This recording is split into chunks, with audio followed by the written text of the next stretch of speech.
एकदम छोटी छोटी सी प्यारी सी क्यूट सी बटन जैसी मच्छी और मेरी पसंद का खाना।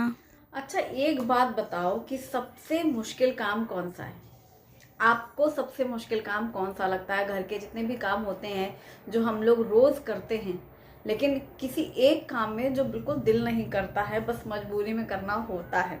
मतलब मैं अपना बता दे रही हूँ, कपड़ों को तय करके अलमारी में समेट के रखना इतना मुश्किल काम है। बर्तनों का ढेर दिन में 5 बार धुलवा लो, कोई दिक्कत नहीं है मुझे।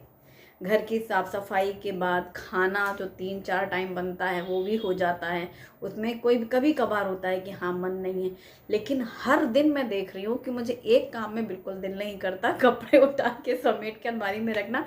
क्योंकि होता है क्या है, रख दिया, बहुत अच्छा लग रहा है, सब अलमारी ठीक कर दी, और एक दिन हुआ नहीं कि अलमारी फिर तितर बितर हो गई। और रोज वही काम, कपड़े धुल गए हैं उनको सुखाना है, फिर तह करके रखना है, जो प्रेस वाले हैं वो अलग रखने हैं, सबके कपड़े अलग अलग समेटने हैं।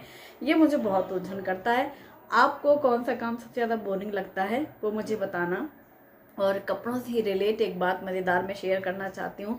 जैसे मुझे पहनना है आज, तो मैंने सोचा कि क्या पहनूं, अलमारी खोली तो मैं देखती हूँ कि वो जो 8-10 कुर्तियाँ वो मेरे हाथ में आ जाती हैं ऊपर की ओर, क्योंकि जो अभी धुल के साफ करके तय करके रखी गई हैं वो ऊपर की ओर रहती हैं, और जो नीचे पहुंचती जा रही हैं उनका कुछ आता पता नहीं है। तो अभी मुझे इतनी हंसी आ रही थी कि अभी मैंने कुछ दिनों पहले ही एक देखा वीडियो, जिसमें उन्होंने कहा कि होली में अगर कपड़े निकालने चाहो, कि कुछ पुराने कपड़े निकालें कि रंग में होली के लिए पुराने कपड़े पहनते थे ना पहले से हम लोग, पुरानी फ्रॉकें, पुराने कपड़े, स्पेशली होली में उनको पहन के फिर उनको दफा दफा कर देंगे।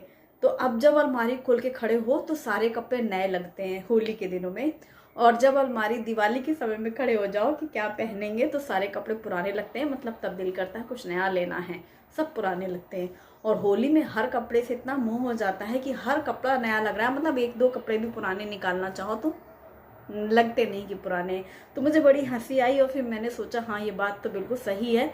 और मैं अपने लिए ऐसा देखती हूँ कि वो जो पुराने कपड़े हैं, जब पूरी अलमारी निकाल के बाहर सामने रख दो ना कपड़े, तब लगते हैं अरे ये तो हमने सालों से नहीं पहना, अरे मेरे पास तो ये कुर्ती भी है, अरे तो मुझे तो ये कलर पहनने का दिल कर रहा था। लेकिन जब पहनने के लिए खड़े हो तो मैं ही देख रही हूँ 15 दिन पहले जो मेरी वीडियोस में आपने देखे होंगे कपड़े, वो रिपीट होते चले आते हैं। मतलब 8-10 कपड़े हैं वो हमेशा हाथ में आते हैं, बाकी का पिटारा सहेज के रखा हुआ है। और हर दिन सोचती हूँ जब पुराने यही कपड़े रेगुलर हाथ में आ जाते हैं, जैसे आज मैंने ये ग्रीन कुर्ती निकाली तो मैं सोच रही हूँ ये कितनी बार तो पहनी है, लेकिन अब क्या ही कर सकते हैं, हाथ में आ गई पहन लिया। फिर मन में सोचा नहीं, अब कल कोई काम मैं करूँ या ना करूँ, मैं अलमारी से सारे सारे कपड़े बाहर निकालूंगी, फिर कपड़े लगाऊंगी, और जो मैंने बहुत दिनों तक पहने हैं उनको मैं नीचे डाल दूंगी, और जो नहीं पहने उनको ऊपर रख दूंगी। उसकी नौबत ही नहीं आ रही क्योंकि ये काम करने में एक तो दिल भी नहीं करता, और एक तो टाइम ही नहीं निकल पा रही हूँ मैं। और फिलहाल आज क्या करूं, होली है आने को, उससे पहले जो रोज़ का है हम लोगों का काम वही है। तो फिलहाल मैं आज होली स्नैक बनाने वाली हूँ। और आगे क्या करेंगे, ये बर्तनों का पिटारा लंच के बाद वाला रखा है, पहले इसको समेट लेती हूँ। और मैंने सुबह आई थी ताज़ी मेथी, तो उसके पत्ते निकाल के रखे हैं साफ़ करके, तो इनका तो यूज़ होना ही है रात के खाने में। सोचती हूँ कि क्या बनाऊँ। चलो शुरू करते हैं आज का ब्लॉग, और मुझे कमेंट में ज़रूर बताना अपना, है ना।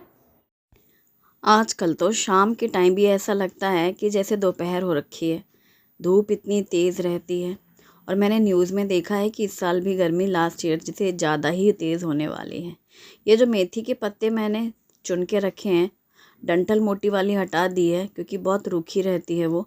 अब इस जो ये है ना पॉट, ये है सैलड स्पिनर। तो मैंने दिखाया था तो बहुत से लोगों ने पूछा था कि इसका यूज़ क्या है।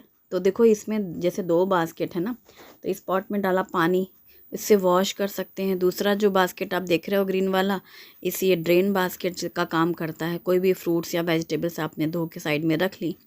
अब कई बार क्या होता है, सैलड आपको उसी समय ड्राई करना है, टिफ़िन में दे रहे हो या सैलड सर्व करना है। और सबसे ज़्यादा मुझे जो अच्छा लगा अभी फ़िलहाल जो यूज़ कर रही हूँ मैं, तो हरी सब्ज़ी को धुलने के बाद वो हो जाती हैं गीली, और उस समय जब उनको काटो तो बड़ी दिक्कत होती है, पकड़ में नहीं आती। तो ये ना स्पिनर का बहुत अच्छे से ड्राई कर देता है हरी सब्जियों को। मैंने अभी मेथी धुली है इंस्टेंट, अभी धुली, अभी उसने स्पिन कर दिया, सारा पानी एक्स्ट्रा जो था वो पूरा निकल गया। तो अब मुझे बहुत आसानी से मुट्ठी से पकड़ करके मेथी को बारीक काटना ईज़ी हो गया। वरना क्या होता है, कई बार इसी दिक्कत की वजह से लोग पहले हरी सब्जियां काट लेते हैं और फिर धोते हैं, क्योंकि उनका कहना यही होता है कि गीली हो जाती है मेथी, पालक या कोई भाजी, तो बारीक नहीं कटती हैं। तो ये पहले सुखा लेती हैं फिर काट लो आप। अब यहाँ पर कढ़ाई में सरसों का तेल गरम करके मैंने डाली है लहसुन की कलियाँ छोटी छोटी काट के, और हरी मिर्ची के साथ हींग डाली है, और आलू के जो पीसेस कट किए हैं उनको फ्राई कर लेंगे। पहले सिर्फ आलू को फ्राई कर लें, और जब आलू अच्छे से फ्राई हो जाएं तब हल्दी पाउडर डाला, क्योंकि तेल में हल्दी डालने से कलर अच्छा आता है, और नमक। और इसमें मैं कोई मसाले नहीं डालती हूँ, क्योंकि मुझे आलू मेथी बनाना है। ये दाल राइस के साथ भी बहुत अच्छी लगती है, ब्रेकफास्ट में बनाओ तो पराठे के साथ अच्छी लगती है, और आप चपाती के साथ भी अच्छी लगती है, मतलब लंच या डिनर का भी बना सकते हैं।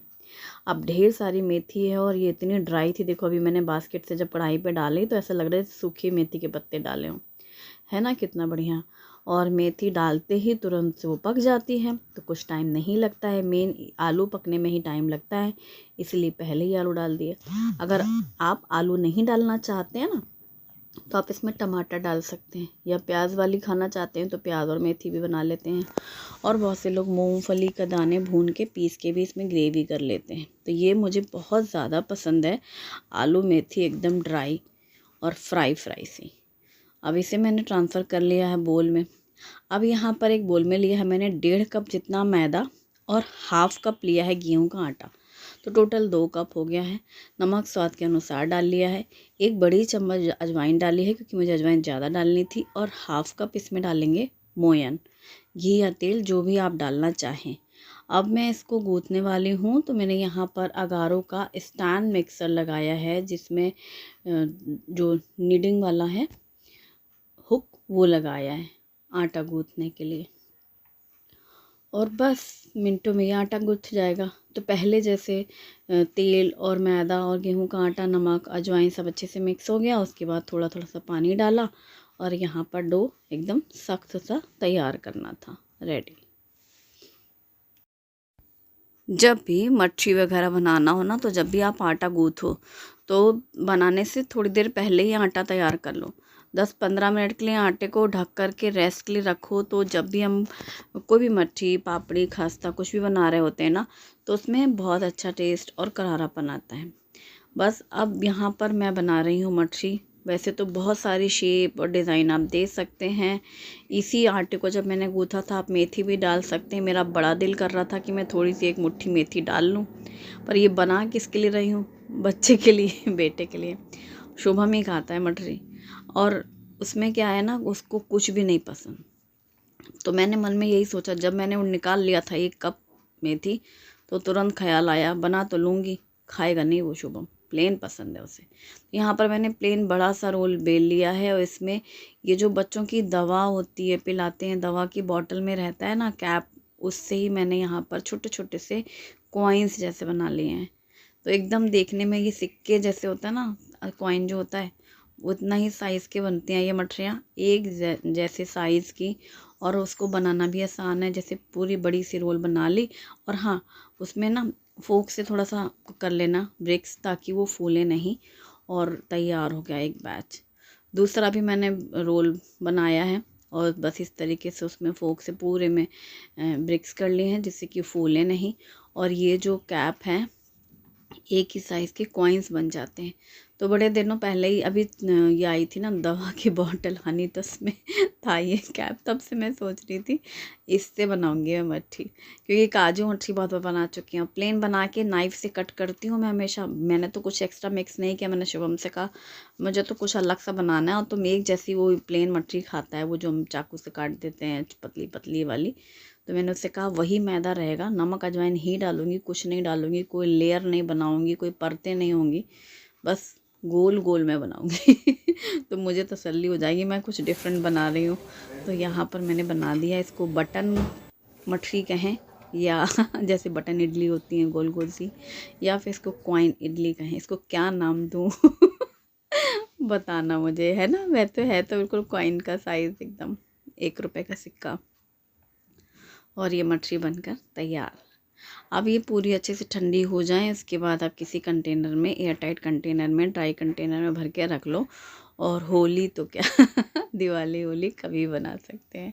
और इसके ऊपर आप लाल मिर्ची, चाट मसाला, पुदीना पाउडर, नमक भी स्प्रिंकल कर सकते हैं, थोड़ा और मज़ेदार स्पाइसी हो जाएगी। लेकिन नहीं डाला मैंने शुभम की वजह से। कुछ भी नया एक्सपेरिमेंट किया वो चीज़ डब्बे में पड़ी रह जानी है। क्यों? क्योंकि वो आपने अलग कुछ कर दिया। वही खाया जाएगा जो उनको शुरू से पसंद है, जो उन्हें पसंद है। तो फिर वही मजबूरी, बच्चों को खाना है, उनके मन का होना चाहिए। अब मटरी वटरी बना के साइड में रखी गई हैं। अब है रात के खाने की तैयारी, इसलिए मैंने पहले से सब्ज़ी बना के रखी थी और गर्मा गर्म बनाए हैं पराठे। अगर दाल होती है तब आलू मेथी की सब्ज़ी और रोटी बनती है। अब चूँकि सिर्फ सब्ज़ी और रोटी है तो वो सूखा सूखा लगता है खाने में इन लोगों को, इसीलिए फिर पराठे बनाए गए हैं। और पराठे खाना इन लोगों को पसंद है, खासकर तब जब गरम खाना मिल रहा है। तो आज का हमारा सिंपल, टेस्टी और मेरी पसंद वाला डिनर है। आज का वीडियो कैसा लगा ज़रूर बताएं। Thanks for watching, bye bye.